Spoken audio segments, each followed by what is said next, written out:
And we are recording with my buddy, my pal, my fellow general in Cold War II, Right. on is Mr. Vince Lanci on Tuesday, September 5th. What the oh, there's my alarm. At Tuesday, September 5th, 2023 at 4:15 p.m. Eastern time. We're talking about price suppression of precious metals. If you guys go into the description, you can get his newsletter. You can follow him on Twitter. You can do all the good. And there is a Tommy's podcast code for y'all, 30% off forever. You've been on here a couple times before. I think first I met you through Tom Luonga, if I remember correctly. Then you and Yep. I did a show, and hmm one of my buddies had been talking about price suppression of silver, and he's actually the one they originally suggested. He was like, you should get this guy on your show. That's what originally led to you coming on the show. Oh, okay. Yeah, Okay. it's my buddy Drew is a huge fan of you, and I was like, yeah, I'll this was the other day when I texted you. I was like, hey, can we do an episode on this? Yeah. um so that's what's obviously leading to this. And also, yeah, as this is now the second episode where, guys, if you tosskit.com. It's my first actual sponsor. And it's a little thing. It's about, you can see it, it's about the size of I don't know, like a little bigger than an iPhone. It's That's got a pretty fresh, cool. yeah, it's got a fresh pair of boxers. It's got like rubber gloves and some wet wipes, and it's for if you shit yourself. Now you might be laughing and going, well, I don't shit myself. You're laughing until you do. And then it's very real. And if it happens in your own home, it's whatever. I'm lucky I work from my own bedroom. But man, I can't imagine being at like some fucking airport and you going, did I just shart? Holy shit. It's happened, but man, that is not good. So what you No do is one's you going to go, admit it. No one's yeah, going to admit it, but no it's one's good. happened. That's what I told my mom once. I was like, this is like I was like 28 once, and like 5 years ago, and I think I like shit. I think I like farted when I was like waking up, and I like kind of shit myself. And I was like, I was so taken aback by it. And I told my mom's been a nurse forever. And she goes, well, two things. She goes, as you get older, you realize that this does happen. Sometimes you just fart. And I was like, oh, okay. She goes, and number two, what you also realize is that no one talks about it. So you're Right. not weird, but you are weird for talking about it. And Right. I was like, thank you, mom. I love you. So yeah, guys. And if you're laughing, hey, Joe Rogan's first sponsor was the fleshlight, a rubber masturbation tool. All right. So maybe I'm in good company. And with Wait, that, do they come in kid sizes? what? The The toss kit. kits or the Yeah. the flashlight? I was Oh, gonna say because if it's a flashlight, I'm gonna call the FBI. oh, screw No, that. No, yeah, no, no. no. Vince is like, hey, no, yeah. I mean, I would No, you imagine know they come why? in You know kid why? I mean, sizes. look, that's a market. I mean, I had three toddlers, Yeah, right? And yeah. That's a good point. I know, dude, I'm a marketing genius, Oh yeah, and they get out of their pull-ups, and they're yeah, going to have mistakes. You know what yeah, I mean? yeah. Very, That's good. very, very good point. Very Summer good camp. point, That's a summer camp must have. dude. It is a fucking sleepover. You're in fucking kindergarten. You freak out. You're at your friend's house. You shit your Yeah. pants. Yeah, man. That's absolutely what should happen. So you do that. You go to tosskit.com, TOSSKIT.com. So if you shit yourself, but enough of shitting yourself. We can talk about the global economy shitting its bed with Mr. Vince Lanci about price metal suppression. So, we'll start, and I know you want, we're going to try to stay on topic, which is not my strong suit, but I will make an attempt for you because I love you. Real Yeah. quick, though, for everyone and also kind of for me, could you just like explain what price metals, or at first introduce yourself and then just do a loose Yeah. I mean, definition of it? you had me on here before. We talked about geopolitics and we talked about general manipulation in markets and economics, and those are things that I can speak to. But down and dirty, like this is my core. What we're going to talk about now, and that Yeah. is trading, the mechanics of trading, the forensics behind it, and less granularly, what goes into markets that make them manipulated or not. My background is I am a retired trader, retired twice. The first time was not my choice. We'll discuss that. And the second time was my choice after a home run, coincidentally taking down a big bank. But that's not the point of this. So after retiring and then, of course, getting a divorce like everyone does, Mm-hmm. she cashed out. She's the better trader, right? Yeah. I'm writing a newsletter for fun. I started doing that during COVID, and it's become something legitimate. It's like 5,000 subscribers now, and the information is very high end, but it's not pressure filled. So it's like you read it or you don't read it. But my qualifications for this topic, right? They come from living it and not just living it. You know, you have the people say, "Oh, I lived it. I did this." I'm the catch me if you can guy. Like Okay. I lived it. I had it done to me.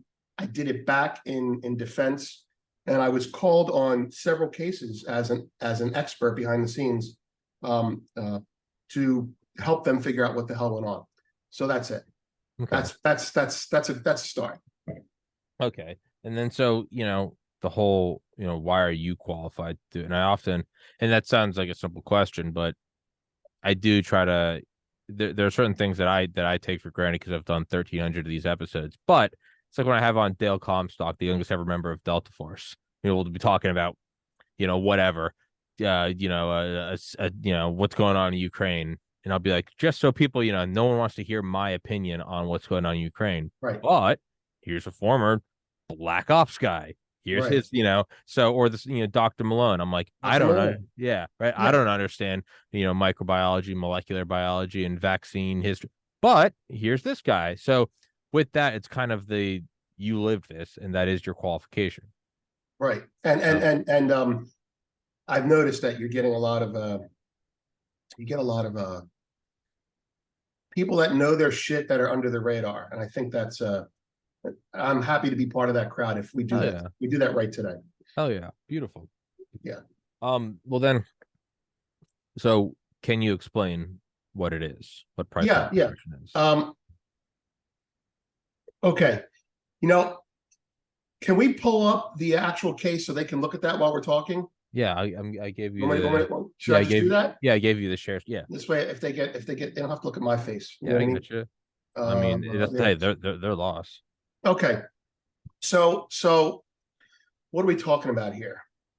Recently, really recently, two traders from JP Morgan were finally convicted of manipulating the markets, the precious metals markets.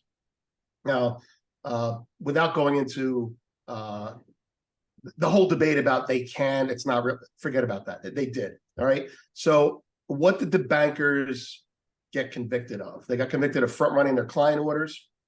They got convicted of manipulating the market. They got convicted of, let's just say, cheating. And the thing that was easiest to prove was something called spoofing. And no one really tells you what spoofing is. And I'm here to do that now, to give it to you officially, because I was asked behind the scenes on one of the civil cases to explain what spoofing was as part of the forensic work. And I did that. So spoofing is what everyone talks about. Should we start there? Yeah, let's do it. Okay. All right. One of the highlights, or one of the big news media things, was there's two traders, right? And the reason is, by the way, this is a huge, huge case. And not just because of the money or the dollar amount, because over the years, they've been able to isolate it to a rogue trader, a bad guy, a bad apple. Well, this is a managing director and executive director. So we're going up the ladder. We're showing that there's a possible cultural issue in the industry. And in fact, they were trying to press RICO, but they dropped that mysteriously. But anyway, these two guys are high up. They're not like low-level desk, idiots. They've been around, right? Okay, so spoofing. Spoofing is, the terminology you're going to use, spoofing is placing orders, not intending to execute them. So they say, I'm going to buy it, and they don't. They say, I'm going to sell it, and they don't. Now, that's what you're going to get out of this if you read this a million times. I'm going to tell you what spoofing is in English, having had it done to me. And actually, I never spoofed. It was done to me constantly. All right. So spoofing is, forget the markets for a second. This is going to make it a lot clearer. Spoofing is you and I are playing poker, right? And it's bluffing, but then doing take backsies. So you and I are playing poker. I have a bigger wallet than you. I have more chips in front of me, right? And you put in $5,000, and I see you on 5,000 and raise you 25,000. You go to your pile to call me. So you're going to throw your chips in too? I change my mind and take my chips back. You can't do that. Once the chips are in the pile, you're in, okay? So in the marketplace, in the electronic marketplace, the pile is the screen. So once you put your bid there, you can't do take backsies, right? It's a stupid phrase, but I'm using it, No, right? no, no. It's But what it is. It's but childish. that's what they did. And so what no one, I mean, fucking A, man, no one will describe why they can do that, let alone why they can do that or how they can do that, and we can't. Why can't we do it if they can do it? Which is another question you're probably going to ask me down the road. Mhm. But that's basically it. So what were the reason that's the key sensational part of it is because there's a phrase in some of the stories where one of the traders he used the mouse so much they put ice cubes next to him to cool his hands off because he was so hot on the mouse. And that's pretty funny, you know. That's Yeah. pretty funny, and I can see them doing that on the desk. Meaning he was you know, he was putting a bid in and canceling it, putting a bid in and canceling it, and so they were putting the ice there because he was working the mouse so fast. The thing is, and we were talking about this off the air before. The thing is, any normal, right-minded libertarian will say, "So what? Why can't you can do the same thing?" But we can't. You see, they can put their bids in and pull them faster than you. And I don't mean faster with the mouse. And I don't mean faster because they just have more bandwidth or better connection. I mean faster because the wiring of the exchange permits them to be faster and slows you down. But we'll get into that later on. But that's basically it. So the mechanics of it is you go like this. If I want to sell the market, Tom, and I'm the banker and you're not, right? You're a normal guy, right? If I want to sell the market, what I'll do is in the market is to say someone will buy it at 7, and the market is I'll buy it at 6 and I'll sell it at 7, I should say, right? So the spoofer goes like this. I'll be 6.5 bid for 1 million contracts, and it shows up on the screen. And you freak out and you go, oh, it's going up, and you buy the 7s, right? And then I pull my bid. Now that seems like bluffing, but if I go 6.5 bid for 1 million contracts, and for some reason you had 1 million contracts to sell, if you hit that bid, it wouldn't be there. I'd already taken my money back out of the pocket. When you trade with a spoofed market, you're trading with a ghost. It's an image. It's not an order. The image lasts longer than the order. Does that make sense? Yes. Okay, so that's the first step. Okay. Right. So I bid 6.5. You panic. You buy 7s. Right. I bid 6.5 again. You panic. You buy 7.5s. Right. And then it trades 7.5. And guess who's selling them to you? Me. Oh. So I create a panic for that micro minute. Oh. Right? Yeah. Look, everyone's going to buy red Corvettes. And look, I just happen to have some red Corvettes for you. Yeah. Same. It's as old as time itself. Yeah. But they can do it faster. Yeah, that's it. So yeah. Problem solution. But yeah, okay, so why can they do it? Is it because what is it? Some sort of privilege, or is it bigger orders? Is it I mean, I remember seeing years, probably 10, 15 years ago, about like Goldman Sachs or something literally paying to get faster fiber optics because it would shave 1,000th of a second off, and over the course of a year it would result in high frequency trading. It would result in an increase of like 6 billion in revenue. Is it that? Is it privilege? Is it what is it? What do you you've hit it on the head. You hit 2 things on the head. It's that they have more money to buy faster technology. Yeah. Fine. So that's free market stuff. Fine. Yeah. Right. Okay. And they're going to be taken out by someone who competes with them eventually. And so you would think the Goldman Sachs's and JP Morgan's could be going head to head in that sense, because they're like, who's closer to the exchange?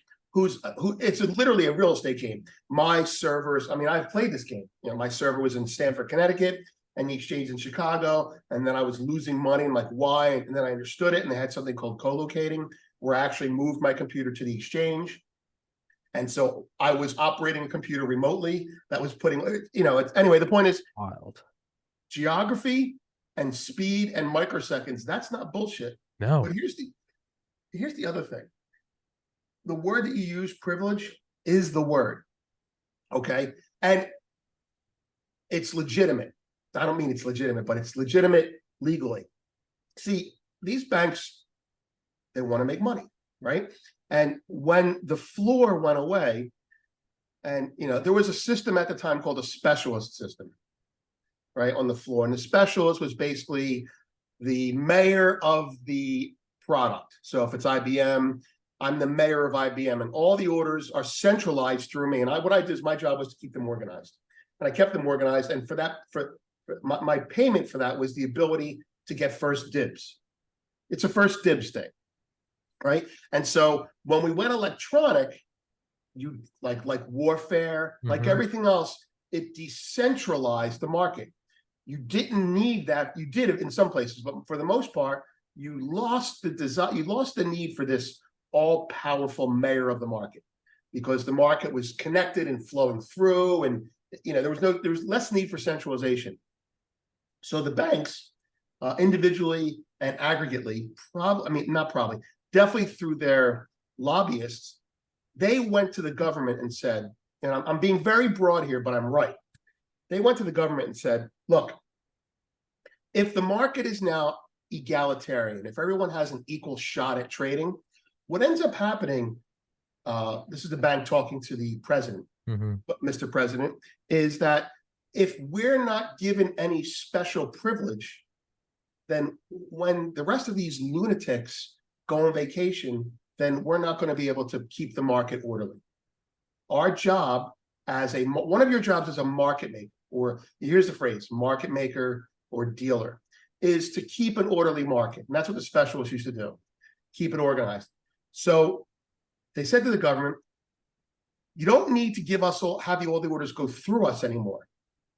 We'll just worry about our own orders, and JP Morgan worry about theirs, and all these other banks worry about theirs. But what you need to do is you need to make us a little bit faster than everyone else. Well, why? The government says that's unequal. Say, no. We're obligated to make a market. So if someone is on their internet connection or AOL.com over in Montana and it goes out, there's no one bidding. You need us to make sure the market is orderly. We keep the peace, so to speak, right? So the government said, okay, we'll give you permission to be faster. So no matter how fast you and I both have the same fiber optic wires, I'm allowed to go a little bit faster. They slow you down a little bit. You're the customer, I'm the bank. And the legitimate reason for that is what they said. The other reason is an order comes in through the bank, right? Let's say JP Morgan, I'm Goldman Sachs. Goldman Sachs' customer says, I want to buy gold at $7,000, I wish, right? And so Goldman Sachs can't just trade with that customer anymore. They used to be able to do that. Now they have to go into the market. And they go into the exchange and they see what the best price is for the customer. Having deduced what the best price is, they're permitted to trade with the customer at the best public price. So if the advertised price is the price you trade at. But here's what they did. Now, their speed allows them to do that to satisfy the client, to keep the market ordered. And that's what's called a market maker algorithm. So if you're a buyer, I'm a seller. If you're a buyer, I'm a seller. If you're a seller, I'm a buyer. And we meet in the marketplace, but it's kind of prearranged, but it's all cool. It's all legit. But what these guys figured out is that, well, if you're a buyer and I'm a seller, automatically, what if I just said, if you're a buyer, I'm a buyer at a higher price? Okay. And I'm faster than you. And then I go to the government and I say, in a different order, I say, make it so that people like Tommy can buy stock in penny increments, but make it so that we can buy stock in increments of pennies, fractions of pennies. Okay. So you say to me, you say to your bank, you say, I'm a buyer of this stock at $7.01. Your bank says, fine, and then puts an order in front of you, ahead of you, to be a buyer of the same stock for $7.01 and 1/10 of a cent. You never get filled. And you can't go up 1/10 of a cent. You have to jump a full penny, right? It's like you can't go up. It's like the increment issue, right? So what ends up happening is, with the speed that the bank has, I'm faster than you. And with the ability to, what we used to call it is penny the market or split the market. With the ability to split the market, I can continue to give the illusion that it's going up, but I can also pull my order if it trades. So you end up paying $7.02. This creates that $6 billion that Goldman Sachs is talking about. So Mm. you bid $7.01. I'm the bank. I bid $7.01 and 1/10 of a cent. You say, fuck, I give up. You end up paying $7.05. I'm the guy who sells it to you. I'm making the money. Right? So and then I say to you, you know what, Tom? No commissions for you. Who cares about commissions? I'm making 4 cents on a trade instead of 1 cent in commissions. That's it. It's fish in a barrel. So they use this privilege. That's the word you used. That's a great word. They used market maker privilege, which is created to keep an orderly market, to front run their own clients. And then they split pennies only for them to force their clients to move at a higher price. And they killed the market doing that. That's what happened in the flash crash, or that was part of the flash crash. So that's what they did. So to wrap it up, yeah, they have faster technology, and I can live with that, right? We have to survive. You know, you have a faster car than me, you know, maybe free market, it's cutthroat. I get it. Yeah. Right. But they lobbied the government to make permanent their ability to be faster than you, no matter how much technology you have. Yeah. Hey, and if we're finished with the article, can you stop sharing so your image is bigger? Just, yeah, sure. It's easier for me to focus because my eyes suck. Thank you. But like, yeah, no. So it's like it's not that they purchase more in fiber optic, and it's that's not fair. It's like, yeah, life isn't fair. Fucking get over it. That's not the case. It's like this is you'll never no amount of any saying you want, no amount of elbow grease or early bird gets to no, they're in with the government, and they'll always be ahead of you by definition that they're allowed to, and they're just going to slow you down. That's not, and then surprise, that inevitably leads to corruption, where it's like, well, hey, our buddy's buying and or we're selling and doing commissions, and it leads to this just kind of shit soup that, of course, was eventually. Now, is there, to play devil's advocate, is there a legitimate need for them to have any faster ability? Is there some need for, I mean, because we don't live in a purely free society, right? I can't just, hey, I'm an adult. If I want to get shit faced and go like joyriding at 2 a.m. No, I'm gonna get pulled over, and that's probably for the greater good. Yeah. Is there any legitimacy to their requests? Yes. But there's a line to cut it off. And it goes back to floor trading. When a market is very new, unsupported, not a lot of people are aware of it, you create this specialist guy. And the specialist guy stands there and he says, I'm going to guarantee there's a market. I will stand up whenever no one else will. And that's what this specialist guy does. So when you have a market that goes electronic, it's the same idea. No one cares about, left-handed scissors. Who's going to make a market in left-handed scissors? And then the exchange has to literally, either figuratively or literally, pay someone for it, soft dollars or actual dollars. And they say, I need you to stand up and make markets and take risk with no information at all. And I'll pay you for that. And there's a way to make money doing that. It's kind of like left-handed scissors don't really trade in the United States, but there's a big market for them in Asia. My technology and my markets get me access to Asia. So because there's people who want to trade it in Asia, I can bring that customer business here. I can encourage them to trade here. I can give them fair markets here. And I help to build the product like an exchange. However, like any child on training wheels, eventually the market becomes self-sufficient. And the need for the guy standing in the middle decreases. Now, there's not a black and white thing. It's like, different markets have different needs, but there's a need.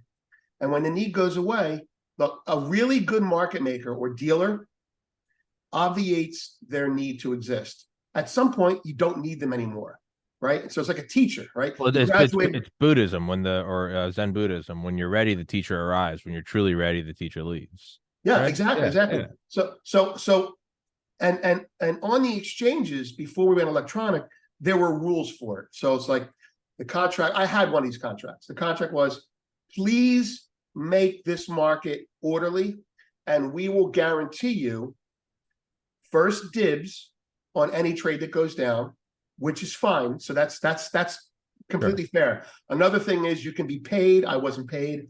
And another thing is they say, we're going to end it When the volume that trades on the exchange goes above 10, 20, 30,000, goes above a certain volume level, it kind of snowballs and takes off on its own. And Okay. that varies from product to product, but that's how it works. Okay, so I mean, I I I get that. I mean, it's right. It's the 1960s. It's the space race. No private corporation was ever going to take that risk, right? And the Right. government did. And the government sucked balls in a lot of ways, most ways. But I would say that wasn't one of them. Giving America a head start, decades ahead of other countries Right. to get into space, right? What effect has GPS had on the U.S. economy? Incredible, right? Same thing with the internet. They were fucking around with that DARPANet in the 50s, all right? Right. You're And right. now we're doing this. So you do have that spearheaded where they can come in and go, this is wildly risky. I mean, the U.S. government, for all of their flaws, I mean, they started the Human Genome Project in I think 1990, and I think halfway through they gave themselves 13 years to complete it. Halfway through, they had completed less than I think 1%. But Right. because they had predicted with exponential growth in computing technology, they actually ended up finishing a year ahead of schedule. Right. No private corporation's ever going to throw down $1 trillion to map the human genome. They'll Right. piggyback off of it. So it's not as simple as saying, fuck the government, we should all be, self there is a need for this, right? It's like every complex thing in the adult world. It's not black and white. It's a Right. weird variation, a gradation of gray. Right. And of course, there's going to be corruption. So when this shit happens and the market is standing and they don't need the training wheels, yeah, that's where if it stays there, that's where which also gives it all a bad name. And it's like, no, not all training wheels have a bad name. Like Right. they are, because there is some kid who's just starting today. And if he doesn't have Right. training wheels, in an hour, you're going to be in the ICU getting his front teeth put back in. Right. Right. All right. And your comment about government involvement, yeah, that actually is a really good parallel for the markets I'm describing, because the exchange, this, by the way, this is how Citadel got its start. I mean, Citadel was a market making firm like mine. I mean, bigger than mine, but Citadel is one of the bad guys now.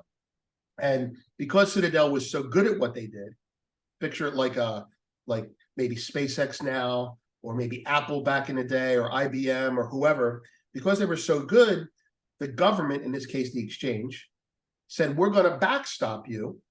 We need to develop this new product. It's a rocket to the moon. We're going to put all the money into it. We need your expertise. And that's where these partnerships happen. I mean, like you're describing NASA, you're describing the genome. I'm sure they had to use private Oh, companies. sure.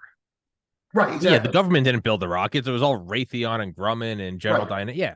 Yeah. So, but that's the thing. So now you and I, we cut a deal with the government, and like Elon Musk, right? He cut a deal with the government. He got like crazy incentives, crazy subsidies. That's another podcast. I actually studied that. But Yeah. love him or hate him, that relationship ended. See, what the banks do and what the financial firms do is, when the government finally steps up and says, I don't think we need you anymore to do this faster speed thing. And they say, well, here's another $50 million.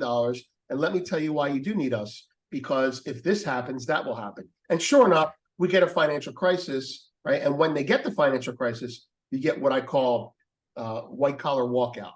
The banks shut up for 5 minutes and they say, see, you need us. And so it's not like a rocket to the moon in the sense that the contract ends with the financial firms. They continue to, what's the word? They build a protective moat around their franchise and prevent anyone from getting in forever. And they keep lobbying it into other markets. Like right now, JP Morgan and Goldman Sachs are taking this franchise and replicating it in China. Same idea. But you're right. It's technology partnership between government and companies. Yeah. And I mean, dude, if you're a bank, I mean, that's not only are you telling a president, you're like, hey, by the way, unrelated, here's 100 million for your campaign next year. But we need to, it's also, man, banking, there's nothing the intelligence agencies love more, like the CIA, than to move through an ocean of money. They love BCCI. That's how you do it. man, getting guns in there, that's dirty. You don't want a fingerprint, and all of a sudden you're finding, you don't want a U.S. pilot or a Delta Force guy getting caught. No, no, no. You want some weird fingerprintless 100 million just shows up in a shipping container. Who's that from? I don't know, but I'd really like if you guys got rid of this new dictator. He's a commie. Right. Yeah, so you're buddy with them. So all Right. of a sudden you got the CIA coming in, talking to God knows who behind the, in the shadows, going, yeah, no, no, don't shut down that bank. They don't give a fuck about the training wheel mark. They're looking at something else. They're like, how are we gonna fucking shoot the president of Uganda? Legally, I have to use that. I think that's a metaphor. I'm not calling for that, but how are we gonna fucking blow this guy's head off? Right. Right. Yeah. I mean, that's a symbiotic dance with the devil. How do you fight that? Like, realistically, how do you fight that? Well, I think I think the concept of the battle that we're talking about right now, it's going on with the Bitcoin concept, right? Okay. Bitcoin is saying we don't need banks. I mean, whether you believe them or not. Yeah. Bitcoin is saying eventually finance will be totally decentralized and there won't need to be that hub or market maker. We will all be able to transact instantaneously. And that's the same concept that Bitcoin owns, which is cool, right? Okay, that's cool, right? Let's assume it's pie in the sky, but it works. That's cool. All right, so I'm a bank. And I'm like, oh shit, I'm going to lose my job. They're not going to need me anymore. What do? I lobby the government to say Bitcoin is bad. I'm not saying they did that, but you protect your franchise. You say, make sure that all Bitcoin transactions go through the bank. And isn't that what happens? Now, I'm not saying that that's not warranted. You do protect the American investor that way. But it's also convenient that something that never needed a doorman or toll booth operator or a market maker all of a sudden now has someone to help it out. Simultaneously, the government is releasing central bank digital currency, which is their answer to Bitcoin, which allows them to use decentralization to control decentralized. So yeah, the battle goes on. It's Arthur Levitt, former SEC chairman, respected guy. And he said, if you look at all markets, all economies, they're all a battle between the urge, and it's political too when you think about it, the urge to centralize, which is what government wants to do. We want to put our eggs in one basket. We want to watch it carefully. Good or bad, that's what they want to do. And then business, which wants free competition because they want merit. So we create a new technology that decentralizes, government creates a new law to protect. It's like guns and armor, it's like a war. And so Bitcoin is the new technology to get rid of banks, and government saying, whoa, if we don't have banks, then we're not going to have protections when something bad happens. So yeah, that's it. It's competition versus centralization. That's what it is. Yeah, and and then you can go down that theoretical path forever. And it's like, well, how would you get them to shut down Bitcoin? I would imagine you'd have some sort of terrorist attack and say it was made possible by Bitcoin if you really want to shut Oh, yeah. But that's, and we can go down that. We can drift, and that's, my specialty is drifting wildly off the road of any sort of constructive podcast and going into that shit. But I know you, you want to stay on topic, so I will. No, I will go down that topic with you, but sure. I can bring it back logically. Yeah, all right. What they can do with Bitcoin, they're doing with gold and silver, and that's manipulate them. Okay. Price suppression is the slow, causing a war, causing a problem, blaming Bitcoin. That's your silver bullet, for lack of, silver bullet, excuse the expression. Yeah. But if you have time, you can just manipulate price. Keep it down, demoralize people, train the market to be that baby elephant tied to the rope. Tied to the, right? And then it becomes full grown. It's like, oh, fuck, it never goes anywhere anyway. Because it's learned helplessness. And that's what manipulation is done. And so the banks, through the technology, through lobbying of the government, and through other methods like spoofing, all kinds of things, like all kinds of colorful names, like banging the close, those things, they demoralize the market so that people don't put their money in it anymore. And so eventually they own it all. Well, and then the price does, to a degree, become actually suppressed. No one's buying it. Right? It's me doing podcasts on YouTube, and it's You know, they did. I mean, they broke my soul. It's like I would work so hard and I'd get a doctor on and I'd upload it and I'd get 100 views in the first minute. And I'm like, here we go. We're Right, fucking get, and then just flatline, wouldn't right. go anywhere. And if you didn't get an overt strike or a ban, they would just break your soul. You would just that you knew it was fucked. You'd be like, I've had 5,687 subscribers for 4 straight months. How Right, is that possible? How is it right. possible that they break your soul to the point where eventually now I'm a hard-headed Irishman, so I just kept going until they had to. Then they, had to come out of the shadows and ban me, which they don't want to do. They don't want to be overt. That's And then, press. yeah, That's bad press. Right. exactly. So they want to break your soul and go, Tommy, why are you doing this, man? Just keep uploading the episodes talking about aliens. And I'm sitting there going, this is a fucking the new, and so eventually they just ban you. But to maybe a more rational minded person, it would break your soul. You go, why am I putting, I'm trying to build this little But that's podcast. suppression. Yeah, yeah, That's the same idea. I yeah. mean, it's the same exact idea. They have the connectivity. Uh, They slow you down. They, what do you call it? They don't Throttle, shadow ban, shadow D ban, all that rank. stuff. Yeah. Yeah, and that's what happens. Okay. Your order flow shadow ban, your business shadow ban, and if it happens enough times, and there isn't You a go, fuck it. Rumble or Yeah. another competitor out there, you just like, I'll go back to ditch digging. Yeah. Yeah. No, it does. It breaks your soul, man. I mean, I was working at a liquor store living with my parents at age 30, and you're like, why am I doing why am I doing this? Right. Right. But I don't think I'm the norm. I think most people go, yeah, why am I talking about it? Why am I? And then you find out years later, Oh, you think you're crazy? yeah, well, that Right. too. And then people make fun of you, and then there's the whole fucking the social aspect of outcasting. But Right. then years later, you get the papers that come out, and you go, oh, the DHS and the CDC was in the DOJ was telling Yeah. Facebook and Instagram what you Yeah. go, oh, I wasn't just fighting Google, I was fighting Uncle Sam. I Oh, never yeah. had a shot, You're right? the old man screaming at a cloud now. Yeah, and you start realizing that you go, what am I doing? And then like a real crazy person like me, you go, fuck it, this is where I fight. And then I don't know, maybe that's the universe or the God smiling or God smiling upon you, and Rumble gets created and not, yep, whatever. But yeah, man, that's a very real thing. And if you don't have a platform like where I can yell about this shit and they don't want anyone to bring attention to it, they want to do it quietly. What if you don't have that? What if you're just a dude looking at the price of silver or something? You're going, yeah, I can't do that. You're just by yourself. You just, right? No one water droplet thinks it's responsible for the flood. Yeah. Well, vice versa. Well, look, I'm going to go off topic here because you just brought up a topic that I'm Yeah, I actually don't care. studying Wing it. now. No, well, you talk about being deplatformed or being throttled or being slowed down.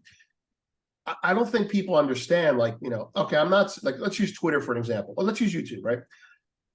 I'm not saying that YouTube is the public square, but these virtual environments, whether it be YouTube or Rumble or Twitter, they have become plazas in neighborhoods, right? Mm-hmm. So you're in a little town, right? And the public square, the plaza, is where, let's say you're in Manhattan, right? It's Union Square, it's Bryant Park. You go there, you stand on a soapbox, and you say whatever you want, and people ignore you, or they pay attention. Well, that public square is where people get to make announcements and announce news, like in the old days. Well, this is our public square now, and if your public square is controlled by a private individual, like Union Square in Manhattan is controlled by Microsoft, well, you can't go in there and talk about Apple. You can't. So when the public arena is controlled by a private company, and this is, by the way, this is very left of center. Like, this is where communists take this and they run with it, right? Yeah. But when a private company owns a public sphere, that's dangerous. It's kind of like having a private army, same idea. But so if, and that's where the whole Twitter censorship thing comes from. If you're it's like, on the right, they're going to say, you can't censor Twitter, it's a private company. And I say, now I'm a government lefty, right? I say, I agree. We can't censor a private company, but Twitter is the public square. We're now going to take control of it. And boom, you have a whole set. So if you wish for too much help, you end up getting government involvement. It's a big problem, you know? Yeah. And that's what you're fighting against. Here, take over the show real quick. I'm gonna put some more ice in my cup. Welcome to Vince Cast. Okay, let's see. I have a picture I want to show you guys. Where is that picture? All right, we'll play a little game here. All right, here we go. This is a picture of the floor in the natural gas and crude oil options ring. That ring, we'll play a little bit of a giveaway game. I'm in that picture. And the first 5 people that somehow let us know, I'll give you free Goldfix subscriptions. I'm in that picture. I'll give you a hint. I'm wearing a red jacket and a tie. Okay, so that's the hint. But just to give you an idea of what you're looking at there, the foreground, that's the options ring. In the background, that's a futures ring, right? So the options ring is where you trade natural gas and crude oil, and the traders are inside the ring and the brokers are on the top step. But it was kind of crazy. Anyway, I'll leave that up there while we're talking a little bit. You guys can, you know, take a little screen cap or figure out, but I'm in there somewhere, younger and handsomer. But, you know, one of the things Tom asked was about, you know, what can we do about it? And I'll tell you what we did about it in the day, and still do about it, is we fight back. So when they manipulate one way, you would counteract and manipulate another way. And so in a free market, you kind of balanced each other out. But you see, when you were getting the best of them, they complained to the exchange and you got in trouble. When they were getting the best of you, you complained to the exchange and they couldn't prove anything. And that's what happens. So I'll give you an example. There was a trader named Mike Kasha, and on the floor his badge was CIA. And Michael was a very aggressive, very good, very savvy options trader. Now, he wasn't an options theorist. He wasn't trained like an options academic, but he learned it from doing it. He understood probabilities, and he was a bookie probably when he was a kid. And Michael, off the floor is gone now, and I'm running a market maker's book off the floor in options. And he calls me up and he says he's working on something and he wants to do it in gold. Do I want to do it in gold? He's mostly natural gas, and I used to be natural gas as well. So I go, no, I don't want to do it, but what are you doing? He explains it to me, and I go, we're talking about a colleague of mine, Tom, that got arrested. Oh, Jesus. Yeah, exactly. So I'm leaving that up there just so people can look at it. I'm in the bottom half of that picture, red jacket and a tie. The first 5 people who somehow let us know, I'll give them subscriptions. Anyway, so one of the questions you asked to loop you back in was how did we fight back? Yeah. And one of the ways we fought back was to do it back. And if we were successful doing it back, the market was in a free market way, sort of neutral.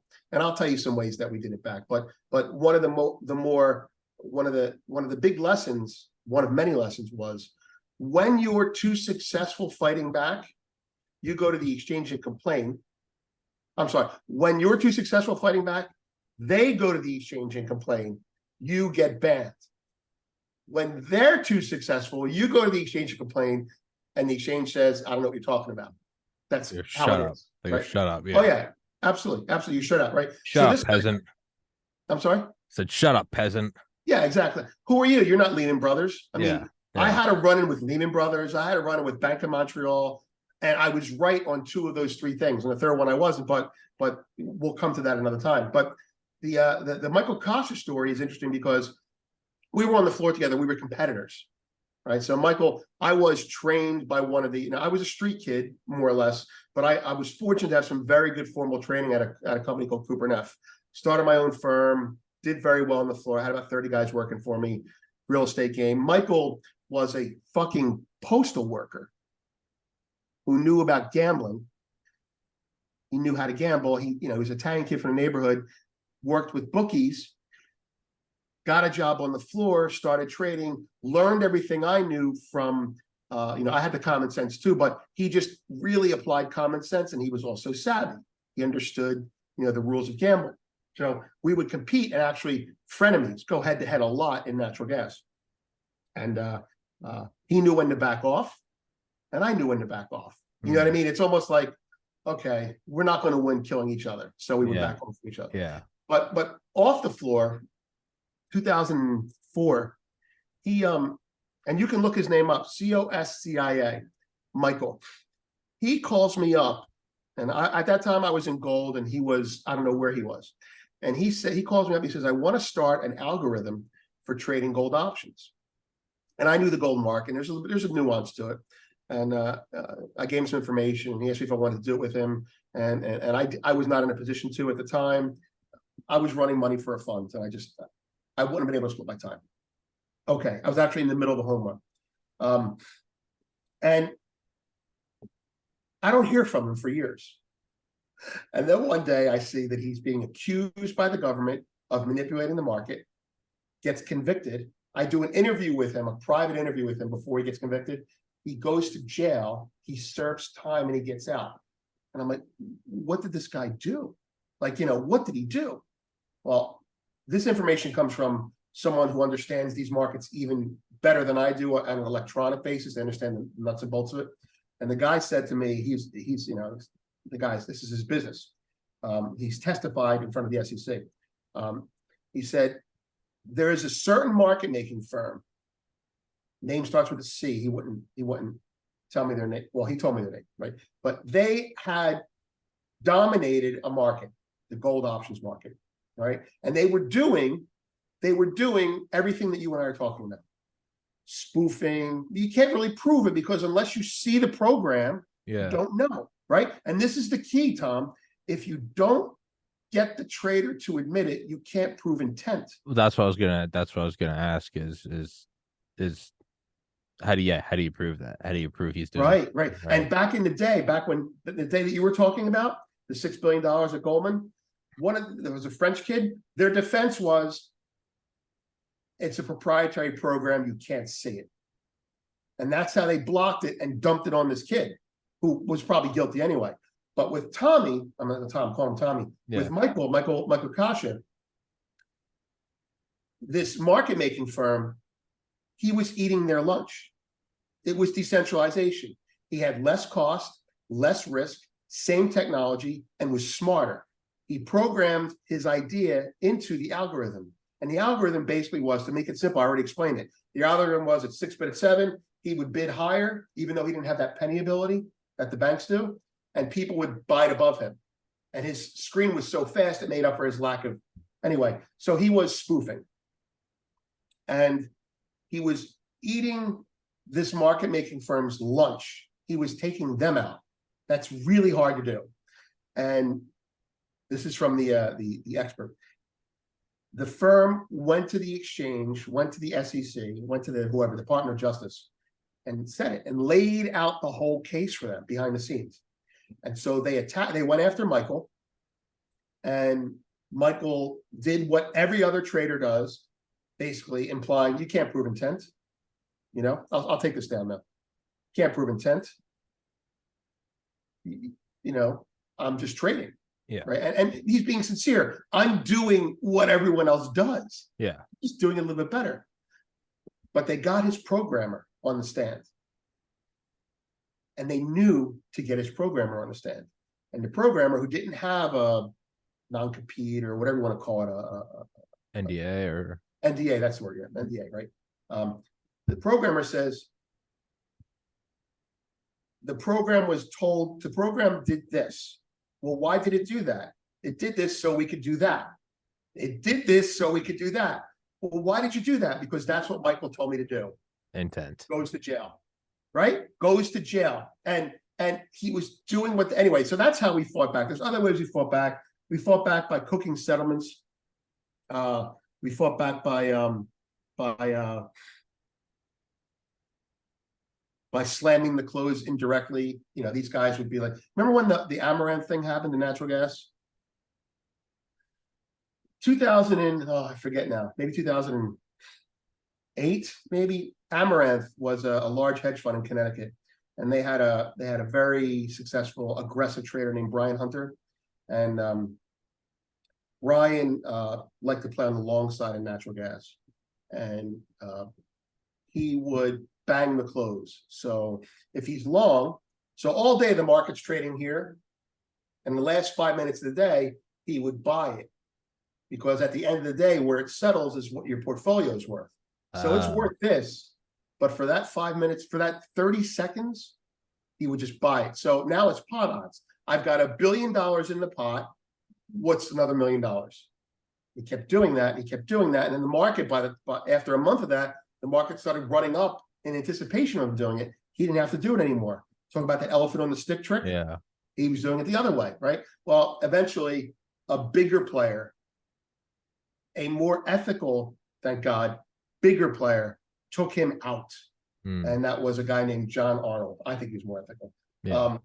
John Arnold was a natural gas trader who was bearish for the right reasons. Anyway, so these guys would fight by manipulating the last 30 seconds of the day. That's one of the things that we used to do. But yeah, they put a guy in jail. They put a guy in jail who went from being a postal employee to a floor trader to an algorithm trader to taking down a big bank and to go to jail. It's crazy. It's all right. Let me pull up the email. Well, I was going to say, as you hear the market really shorting. Yeah, explain this. How is shorting rewarded by the government? How is shorting rewarded by the government? Yeah. Okay. It varies from market to market, but precious metals is very easy to explain. Right? The government doesn't care about gold and silver. The government cares about the dollar. So go back to Greenspan. Right. So once upon, actually, you want to go back to Nixon. This is precious metals. Close the gold window. Yeah. Right. Exactly. So once upon a time, gold was money, and the dollar was tied to gold. And most of the people understand that story. What happened was the U.S. government said, we want the world to be on a dollar standard. And they basically inserted the dollar by saying, for every dollar, you can take gold. And in 1971, France said, you know what, screw it. We think you guys are printing too much money. We're going to take the actual gold now, right? So they started taking the gold, and Great Britain wanted to do it, and Nixon was like, no more. We're going to break gold off the dollar to protect the dollar. But that's not the story here. I mean, that's the story. That's the story. But the story is, to answer the question, the government said, all the government said, how do we promote the dollar and stop people from buying gold? How do we destroy the competition? Because at that point, gold's the competition with the dollar. Well, they changed. I used the expression. They changed the market structure. And here's how here's one way the government does it. And when I say this, you'll be like, oh, it makes sense. All right, $1 in gold is worth $1 in US. If I'm a bank, and banks are borrowing and lending all day long, if I need cash to do a trade, it's not a trade. If I want to do a loan, and let's say I'm short money, I can go to the Fed window with $1 worth of gold and get $1 for it, collateral, and then loan it out. That's called tier one capital. So tier one capital is dollars, treasuries, and gold, right? Sometime between 1976 and 1982, what they did was they said, gold is no longer tier one capital. We're not going to allow it to be 100% collateral. If you take that dollar's worth of gold at your bank and say, I need to borrow $1 against it to loan to Tommy, my guy who's building a house, the government says, we'll only give you 50 cents. They demote it from tier one to tier three. Now, forgetting the wonky part of it, tier one is 100% cash. Tier three is 50% cash. What else is tier three? That's the question, right? Art. Art. So if you were to take a Rembrandt and give it 50%, so it's loan value, right? I'll give you 80% of your car, that type of shit. So banks right away were like, I mean, they still had to be long gold from time to time, but right away they're like, wait a minute, I can't leverage gold. I have $1, I can give him the dollar and loan $1. I can give him the dollar at 2%, the government, and loan it out at 10%. I can give him $1 worth of gold, I only get 50 cents to loan out. It cuts your profits in half holding gold as an asset. So while central banks were still owning it, banks started to play from the short side. because instead of owning the gold, they were like, fuck it, if I need $1, I'll just sell the gold.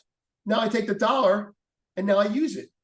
So gold in hand was only worth 50%. You had to make a lot of money to justify owning gold. On top of that, this is a fucking disaster. On top of that, what they did was, when Clinton, this is a big deal, and you're not going to see this in the press, except maybe if you look hard enough, Michael Lewis talked about it. In 1992, 93, when, this is when I started watching gold, 1992, 93, when Clinton won, the gold market started rallying again. And the gold market started rallying because Democrat in the White House, we're going to have inflation again. Everyone was like, Carter, and that was very possible. At the time, the head of Goldman Sachs and the head of Citibank, and one of those two was Robert Rubin, I forget the other guy was, they approached Alan Greenspan.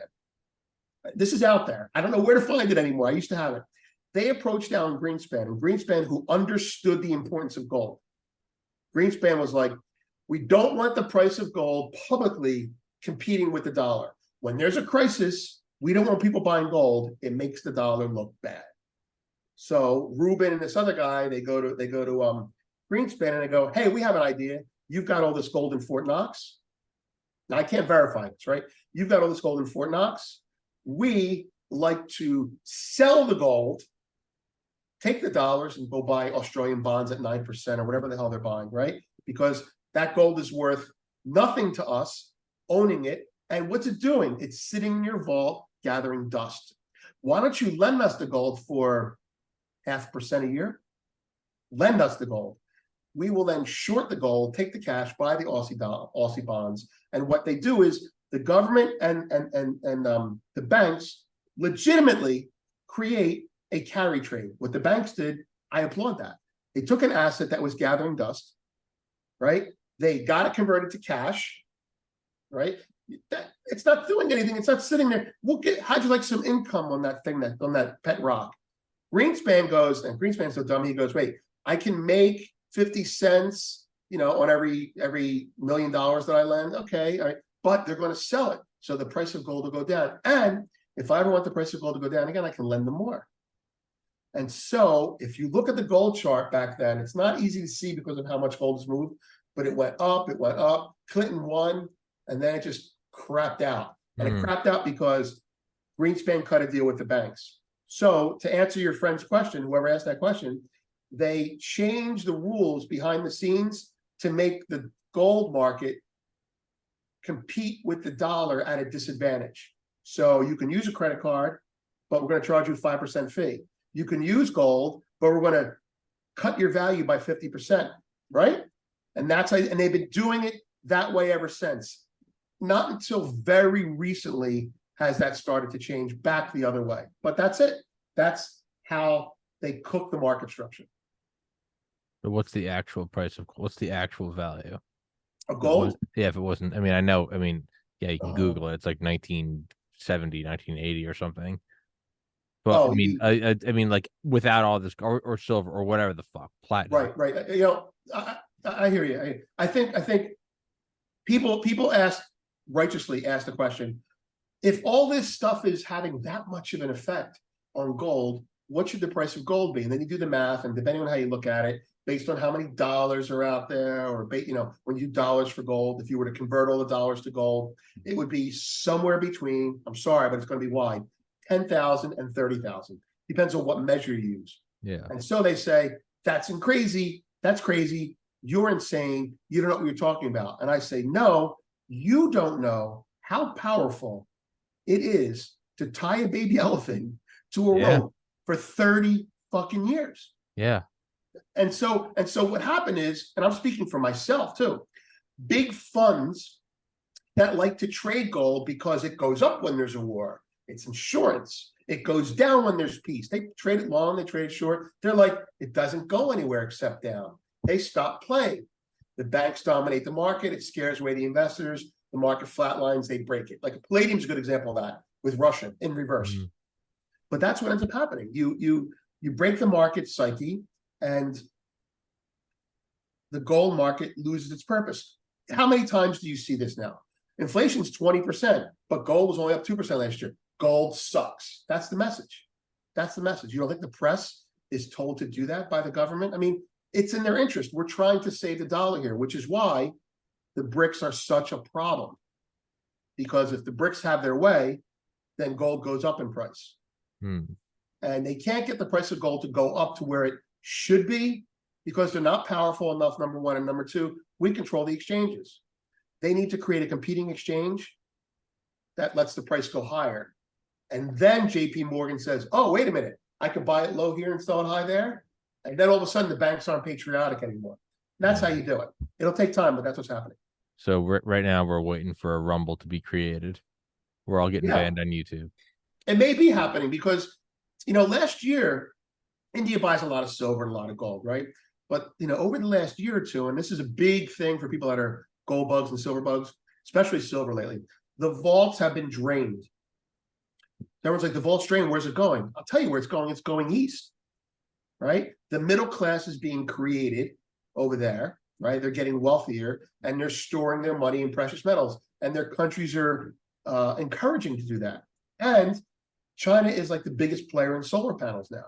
So the silver is coming out of our vault and going there. And people are saying, well, why isn't the price of silver going up? Everyone says, well, because the U.S. government wants to keep it down because they're buying it too.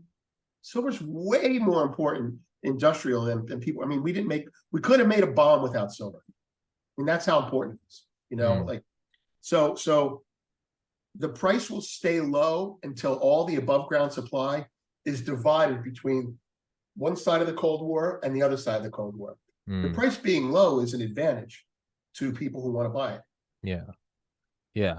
No, my buddy who's a fan of you was talking about like the amount of silver that's in like the nose cone of a cruise missile. Yeah, I mean, come on. Like what crazy like you look at that, you go, oh, they're not, this isn't some like bullshit manufacturing. That's military industrial complex. That's as big as you get. And that's why they don't talk about it. I mean, even though they hate gold and they don't want it to go up, at least, I mean, nobody talks about silver.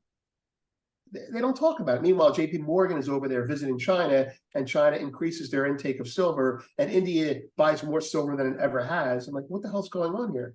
They're just taking advantage of the low price. But you're right. It's used in missiles. It's used in rockets. It's the best natural conductor of electricity on Earth, and they can't find a substitute for it yet. And they're not going to, in my opinion. They're going to figure out how to use less and less of it. Mm-hmm. You know what I mean? Yeah, if you use less and less of it, eventually you can use it for more things. Yeah. Right? So it's like, what is it? Like your windshield, right? You have a defroster in your windshield and it's copper wire. Mm-hmm. Well, if you can use you could do this. It's still a little bit too expensive. A very, very thin coat of silver in between the layers of glass is a better heat absorber or heat conductor, and it keeps the sunlight out. I mean, that's So I guess the $100 quadrillion question is are we, the U.S. empire, we're YouTube? YouTube's watching Rumble rise, and I'm sure in 50 years we'll find out like YouTube was trying to get people in there and like they're buying up owners. Some weird shit. But eventually it kind of flourished, and it's we as a society haven't allowed the Overton window to shift to where we're okay with YouTube sending mercenaries to Rumble's headquarters. We all agree that's bad. Right. But the U.S. government, are we just gonna sit here and go, shucks, BRICS is they're shitting in our soup? Like, hey guys, we had a good run. We ran the world for 50 years after World War II, but BRICS is forming, so we just gotta turn it in. No more B-2 spirits, no more aircraft carriers. I know the CIA has been running the planet, but are we gonna do that, or are we gonna go, they don't want to play our game anymore? Time for war. What are our choices? Right. When shit hits the fan, they go, our gold's more valuable. Eventually you go, can your gold bomb me from across the planet? Real power, like it or not, the real power is how many fucking jets can you launch from your aircraft carrier? How many nuclear subs do you have? How strong are your Abrams tanks? How good's your I'm not saying, and I always have to clarify this, I'm not saying it's right. And it's always hard for me to say this as the flag's behind me. Right. I'm saying what I think will happen. I'm not No, saying no, it's no. right. I'm not saying it's ethical. I'm saying I think we're looking at it, we're going, they'll try to throttle your videos on YouTube, but if you keep pushing, they'll just ban you and say, That's right. whatever, you're a bigot, you're a racist piece. No, no. Banning you is like invading the small country. Yes, Right, they don't right, want to do it, but they right, right, fucking will. right. Taking Rumble out is like taking out all the bricks or Yeah, whatever. yeah, Right? yeah. That's so, that's We're playing the absolutely what it is. game. We're playing the game, and no one, and they're not playing it back. So we're going, let's get this fucking show started in That's right. Ukraine. Let's start giving them some money to Taiwan. And there's gonna be some fucking false flag where, like, can you believe China bombed Disneyland or something? Oh yeah, It's where it's going. No, you play our game yeah. or you play our game. Right, How do you want to play? right. I mean, like I'm the U.S. CIA. I'm not, but no. I mean, I've been studying a lot of geopolitical shit, and this is true. Just to keep pace with your stuff, and this is true. It's like, let's assume that I'm a rational CIA person. Okay, you can't keep them down forever. They're Yeah, standing up on their own. yeah, Either we blow them out of the water, which is always our go-to, yeah, or we position ourselves to excel while they're getting their shit together. We slow them down. We throttle them. We deplatform them. Isn't that what sanctions yeah, are? yeah, Sorry, you can't play anymore. yeah, Deplatforming is sanctions, right? In the meantime, we advance our technology, we secure our chips, we build better missiles, and we use the Ukraine as a staging ground. Ukraine is like a big practice session. It's like a big, scrimmage. F-16s. Yeah, you can have our F-16s. Let's see how good the Russian drones are, because F-16s are shit now anyway. Yeah, You yeah. don't use them Let's go anymore. get. Yeah, we're getting, like, we're defending Ukraine for democracy. No, we are getting so much R&D. We are Yeah, getting. We're going. What are you doing? Going to the meat grinder. Oh, okay. All right, noted. You yeah. don't think the amount of fucking electronic warfare, like electronic intelligence we're getting? We're over there jerking off. We're going, fuck Nevada test range. Ukraine's Yeah, real. We use mannequins in Nevada. right. You're real people. Let's see what Is, they is do. isn't the next war going to be fought? I mean, this is like your area. It seems like the next war. I mean, it seems pretty obvious, right? Right. If a drone can take out a tank without killing someone, then if you're a Western country and you don't want to put your people in jeopardy, then you're going to use a drone to take out a tank. If you don't, if your country is no longer accepting of a draft, and your country won't accept too many merchant military people, you can see what happened with Wagner, then you've got to go with drones, which means you got to go with chips, which means you got to go with precious metals, which means you're like, BRICS, you can have, and by the way, this is what they're looking at. Like, you can have your gold standard, you can have your oil. I'm not saying it's going to work. We're working on whatever, nuclear fusion, or, Yeah. whatever. We're working on destroying the price of oil fast. I'm not saying we're going to win, faster than you can destroy the price of the dollar. And if it comes to it, we'll press the button. Yeah. That's it. Yeah. I mean, It's we're at war. It's just there's no bombs being thrown yeah. at each side. Yeah. I mean, the beast machine is not just gonna go gentle into that good night. No, no. It's I mean, it's fucking bad, but it's gonna happen. Yeah, Like, I mean, somebody had like a great post or something. It was like, yeah, like the U.S. we're gonna flip the monopoly board if you try to get off the dollar. right. Or how about this? We're going to flip the monopoly board if you try and go off the dollar before we're positioned for the next thing, whatever that is. Yeah. And unfortunately, the next thing may be for the U.S. elites, not the plebs. Well, and then that's the other idea is like, well, maybe they're looking at it and they're going, we can afford to lose the U.S. Well, are they truly super national? And then, well, then how infiltrated are we by China? Right. There's some fucking 5D chess going on where China's going, Right. no, we're not going to let you subvert and then it's like weird reciprocal feedback loop. Yeah, I mean, I don't know. But your comment about the dollar, just to put a realistic point of view on it, Yeah, if the BRICS are successful, they don't want to get rid of the dollar. And this is a practical comment. China's books are so cooked internally that they can't let the yuan be a global currency, a real global currency. So the dollar will remain the global currency, but within the BRICS commodities, you'll start seeing gold be the currency that they use for oil, natural gas, wheat, whatever they use, pistachio nuts, corn, I don't care. And eventually that will kill the dollar. Those commodities will go up against the dollar. The dollar will basically devalue by about 20 to 30% against those commodities. But we're okay with that because in 5 years, we think we're going to have a chip that replaces 500 workers, right? And that makes us the low-cost producer of bombs. And now we're going to bomb the shit out of you while you're working in your, your wheelbarrows and your water wheels. China's got to be taken out of that equation. We get my point. Right? Mm-hmm. A lot of those countries are, they're just not advanced. And if we can step up the advancement, very similar to what we did in the 80s, and Japan did in the 80s, actually, then we can stay ahead of them. And if we can't, well, it's like the Titanic. All the rich people get to the lifeboats first. Oof. That's That's pretty man. bad. Yeah, I mean, I'm just like selfishly angry that I'm like alive during this part. I'm like, why couldn't I fucking been born right at the start of the empire, like 1950? Like, how come I couldn't have that? But it is what it is. I guess you have to call their. I guess are they gonna call our bluff? Are they gonna? Because they're getting. I mean, BRICS is nothing less than like a flex. You're looking at you're going, I'm not that scared of the king anymore. Right. How, and we're in a weird spot, and I don't know, perhaps I don't know enough about like deep history. We're in a weird spot in that we're in like the declining phase of the empire, Right. but our military is still so fucking powerful. Yep. That this is a unique thing. Like normally it's like overstretched and you got people across, your borders are way too big.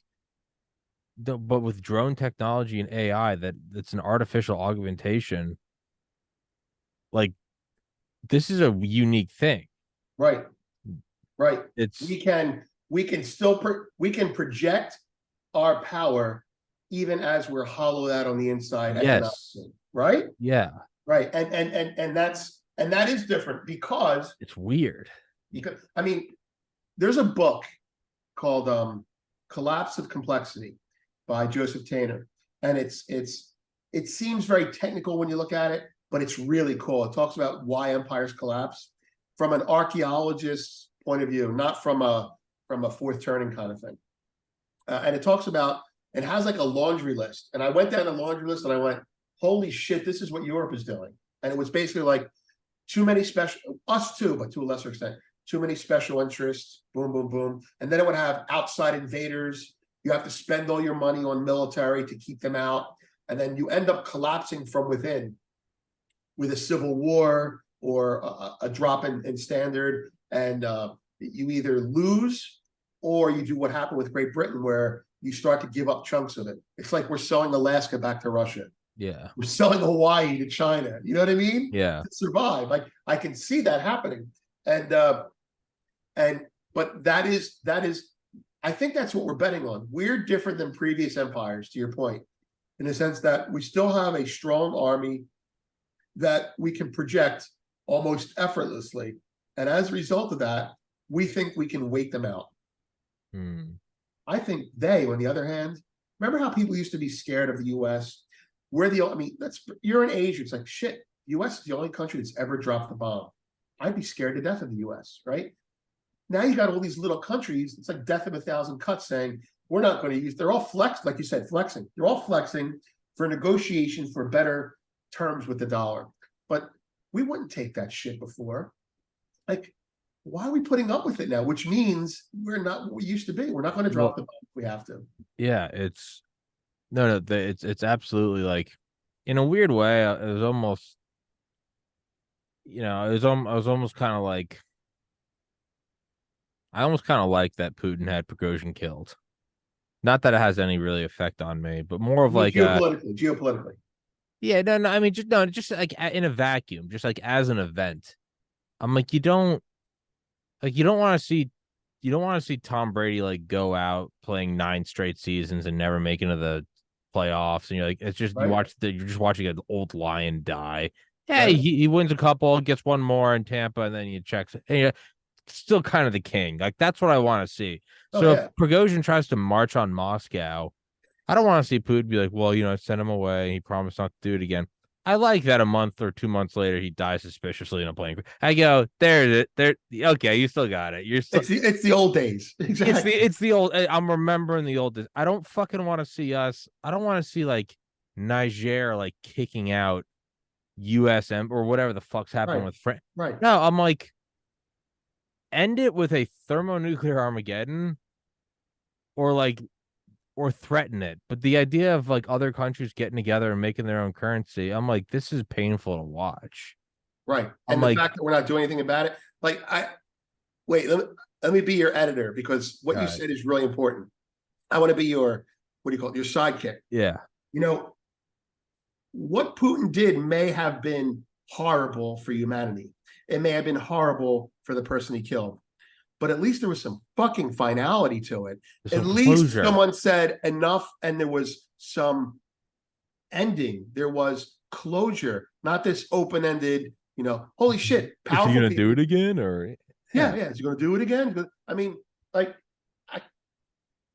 I was like, wait a minute, wait. You're telling me, like, this is what I was saying, probably like you were. I was saying, you're telling me, because my head was spinning. I'm like, you're telling me Wagner is marching on Moscow, but the Moscow troops, and this is, I was looking at it very tactically, the Moscow regular army wasn't shooting back.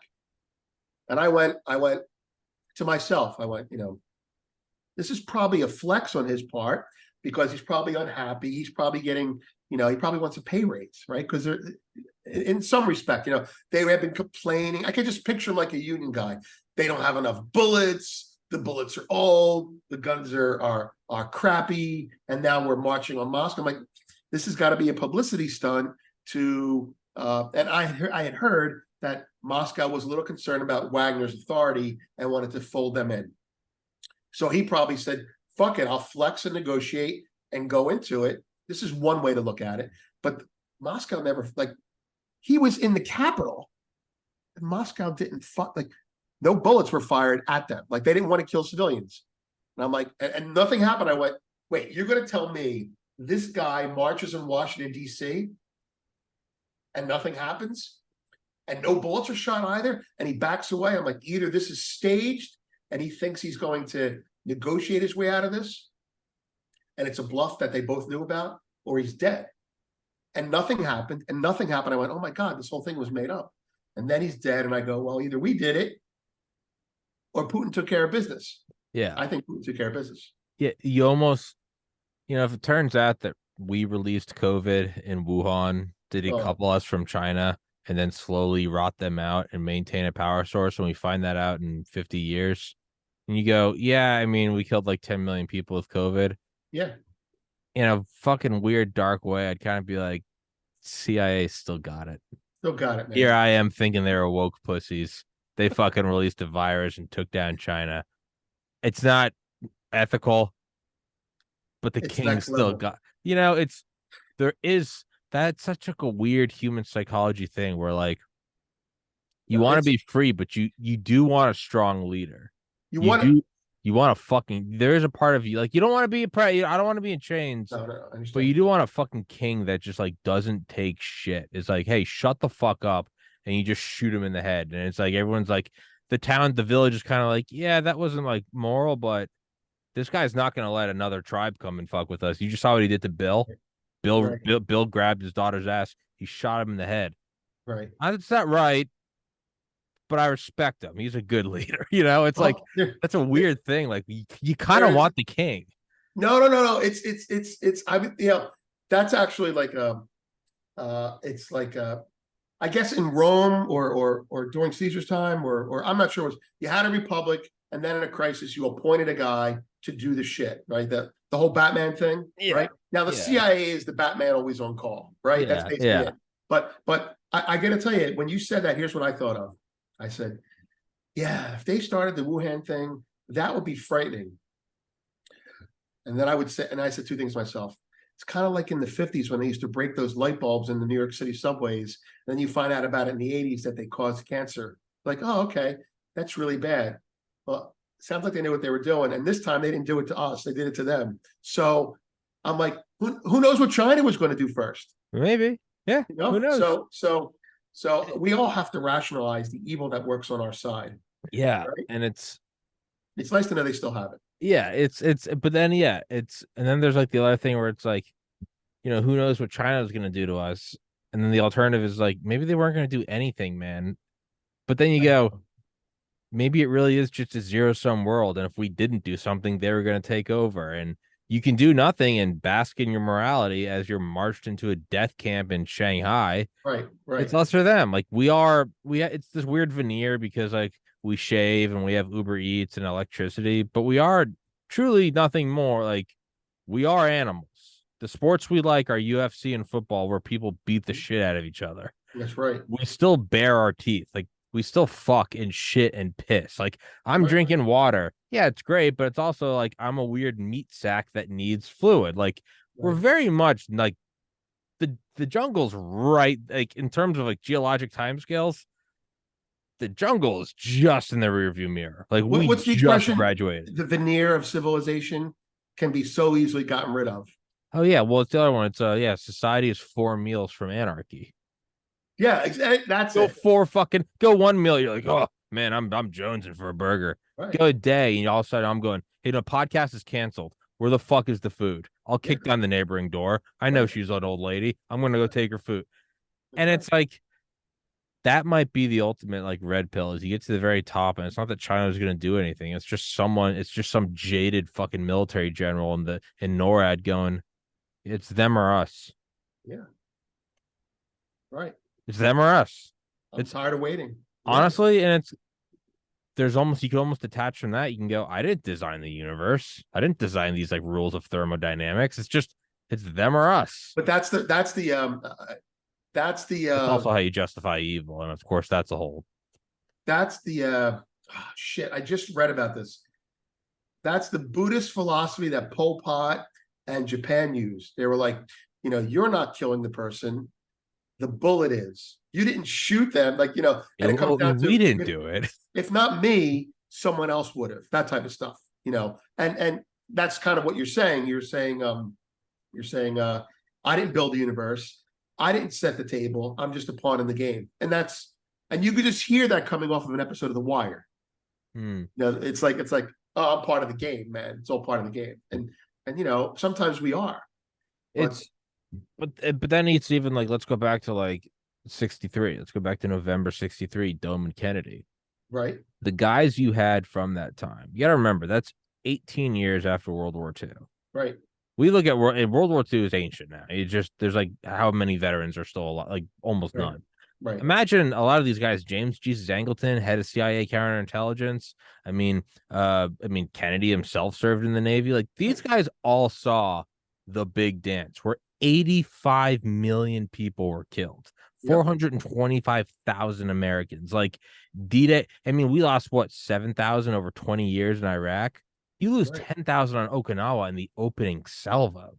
These guys saw the jaws of hell open up, and it ended with atomic bombs and newspaper clippings of Jewish emaciated bodies and train cars. They left that, and you have these guys going, it's 18 years later, and you probably have all these guys fucking smoking cigars and drinking, and you go, Kennedy's trying to make peace with these motherfuckers. Like, I lost my high school friends on Normandy. Like, fuck this motherfucker. What's one more death?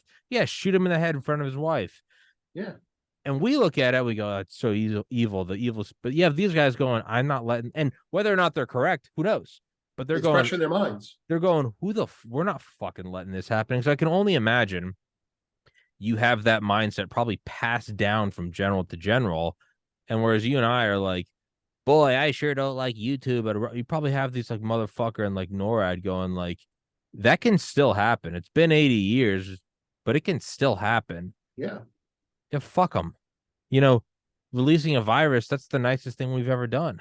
Normally we firebomb you. Like, normally we napalm your cities. Wait. We're only going to kill your old and sick. and besides, it'll take out You're some welcome. dollars. We're gonna exactly. Your Social Security bill just went down. Yeah. Yeah, Yeah. exactly. Yeah, exactly. That's the nicest fucking way they've and I joke and I, legally I have to say it's a joke, but also just like I like Trump. I did vote for him, but I do joke about removing a president with mail-in ballots is the nicest way they've ever done a coup in this country. It is. It I is. mean, like, I mean, count your blessings. They got you from some late night tallying. Dude, this is the CIA using velvet gloves. I know. I mean, dude, that's not how they go about business. So I mean, you got to It used to be almost, very rough around the edges. yeah, We'll take a gun and we'll shoot at the president in Dallas. Now yeah, it's like, we don't do it that way anymore. yeah. You almost wonder then. It's like, it's this weird, it's this weird thing where it's like, on one hand, we're like, no, we're these freedom fighting patriots. We all own our guns and you can't censor me. And there is legitimate, like, that is how I feel. Right. But on the other hand, we are kind of like cucks in that you do like a strong military industrial complex to come in and be your daddy. You can say you don't, but there's a reason why your iPhone's only $500. There's a reason why a Big Mac is $1.50. Someone's paying for it. Right. We benefit from it. Yeah. And as people that are cheering for the BRICS, and I understand what they're really cheering is they're cheering against price suppression in precious metals because the BRICS are going to allow that value to come up. But when you go crazy and you start saying it's like, we want the dollar to die. I'm like, no, you don't. You don't want the dollar. No, you don't. You don't. Are you kidding me? Like, you don't want to start melting down washers to sell aluminum. You're that fucking girl with neon green hair who's a first year at an Ivy League with a MacBook with a sticker on it that says "Smash Capitalism." You like it because it's trendy and people look at you and go, "Oh, she's edgy." But your dad's a dentist and your mom's a Goldman Sachs investment banker, right? And you have an SUV. And you don't actually want to smash capitalism, right? You don't. You ever seen that meme? We ever seen? Well, I guess we'll wrap it up with this. You ever see that meme where it's like, no, you don't understand. I was a genderqueer video game poet. I'm for the revolution. And it's just, that's very nice up against the fucking wall. Yeah. Yeah. That's the revolution. You think you're going to be part of the Politburo. No, you're not. People, these pink-haired communists now. I remember when I was a kid, my grandfather used to, he was Italian and he was escaping fascism. And he would take my hand. This is a communist comment. This is what real communists do. He would take my hand and he'd say, "Your hands are very smooth." And I go, "Yeah." He goes, "You'll be the first shot when the communists come." And I go, "Why?" He goes, you think they like queers? You think they like poets and writers? You're dead." He goes, "Real communists, you better work in the field. Everybody eats in communism. Everybody works in communism. You're done for." I'm like, "All right, Grandpa, I'm sorry." Yeah, but I mean, really, like, that's it. You and I'm fucking immediately dead. I've got a podcast and I have the nerve to not like walk the party line. No, not until you convince everyone else to be a communist. Well, first, useful idiots, right? Useful idiots. That's the KGB would send 10 agents to the United States and they'd say, take over this local library, take over this, and this is all real shit. Go start these little sort of communist cells. Yep. And 7 would fail, of the 7, some would just defect, some would just fail, and it's whatever. 3 would succeed. They'd be like, I set up a pro-socialist, guerrilla radio station in LA in 1968. Okay, cool. And it's self-sustaining and it's okay, cool. They would call back the 3 that's not the 7 that failed. Oh, you're not, this is not a hypothetical? This is not hypothetical. This is from Kent Clisby's book, I think Willing Accomplices. Former CIA guy. I've had him on here. The 7 that failed, they'd come back and they'd get like okay, we're gonna try this again. You'd send them out.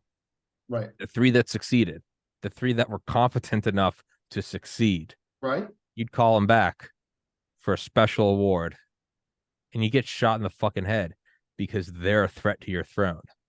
You kill your people who are capable of affecting you. That's communism. Is you call the fuck, you go, good job, dude. You just set that up. You gotta go. I mean, really? Right? Yes. So it's like what you're saying about like, yeah, if I gamed it too. I fought back against the banks. We go, you're out of here.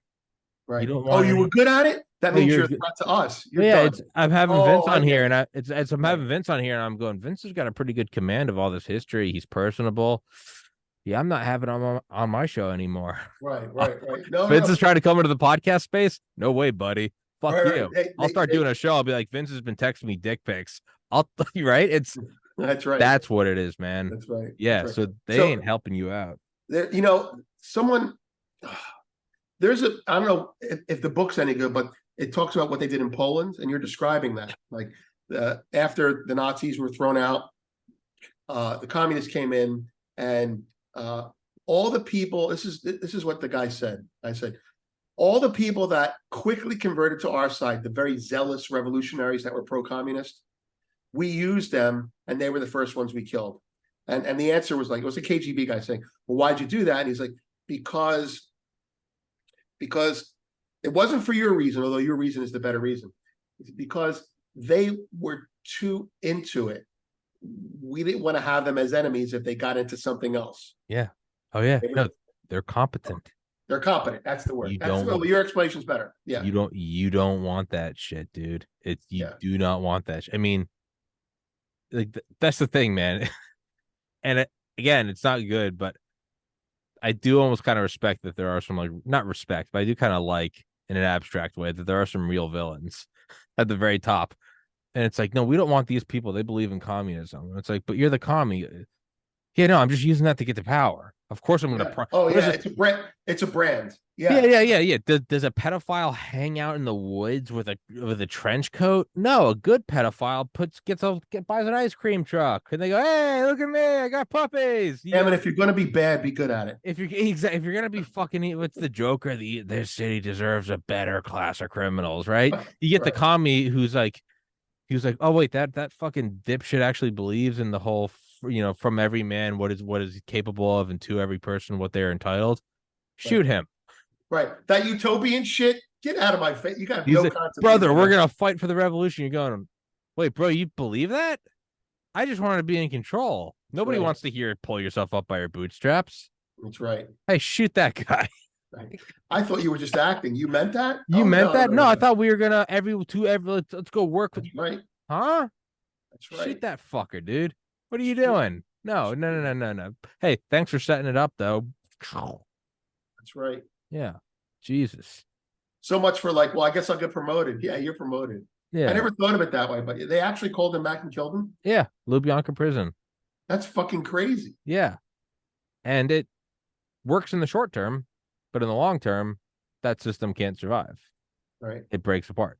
People, sure, you killed the guys that were competent, but the guys that were like doing the killing are like, yeah, I'm defecting, dude. This place is fucked up. The word spreads, right? Yeah. Eventually, might take decades. Yeah, it might take decades. But the smartest ones who are watching this, right? They're smart enough to go, I'm never gonna say a word about how I don't like this. Yeah. One day I'm just gonna not show up to work, and it's because I've exfilled out of the country. I didn't know that. Yeah, dark shit, man.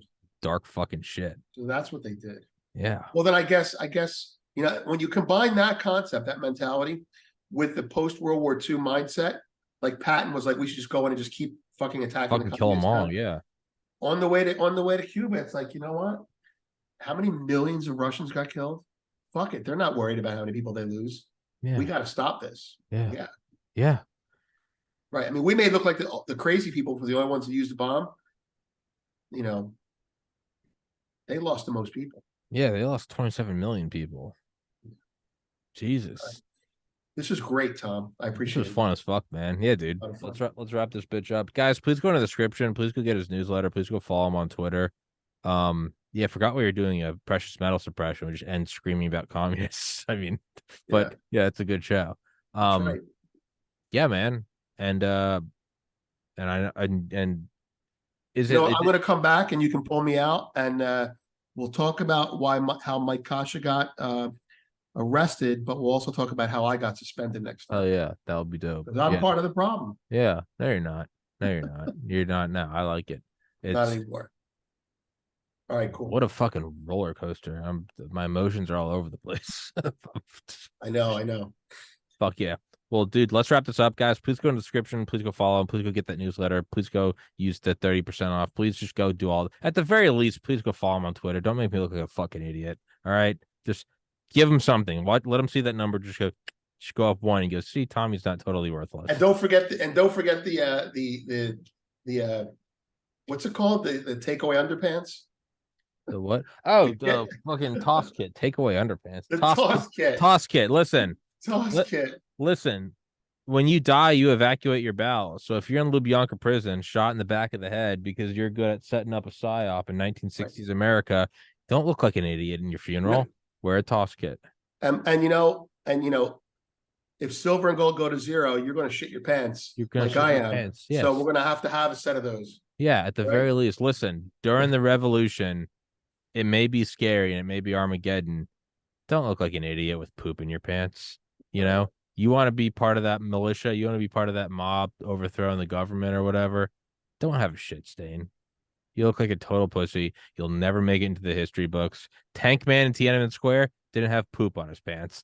And so everyone looks at him and goes, that's badass. If he had shit on his pants, we'd all make fun of him. Endorsed by Tank Man's mom. This is endorsed by communist China.